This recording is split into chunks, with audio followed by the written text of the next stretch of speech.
কারাগারে বসে এবার সেই মামলার বাদী নারীকে বিয়ে করেছেন গায়ক মাইনুল আহসান নোবেল। 19 জুন কারা কর্তৃপক্ষের তত্ত্বাবধানে ফটকে দাঁড়িয়ে সম্পন্ন হয় বিয়ের আনুষ্ঠানিকতা। আর সেখানে উপস্থিত ছিলেন দুই পক্ষের ঘনিষ্ঠ কিছু সাক্ষী। নোবেলের পক্ষ থেকে আদালতে লিখিতভাবে বিয়ে করার জন্য জানানো হয়েছিল, আর তারপরে নোবেলকে বিয়ের অনুমতি দেয় আদালত।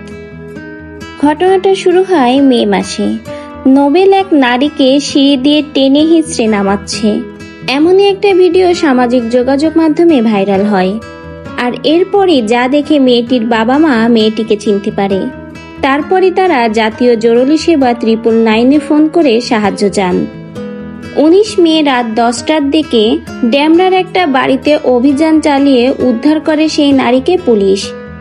7 মাস ধরেই একটা বাসায় আটকে রেখে তার উপরে নির্যাতনের অভিযোগ আনা হয় গায়ক নোবেলের উপর।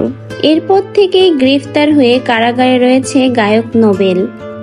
যদিও নোবেলের যে আইনজীবী রয়েছে সে আদালতের কাছে দাবি করেছিলেন অভিযোগ আনা সেই নারী নোবেলের স্ত্রী, তিনি তার উপর কোনো নির্যাতন করেনি।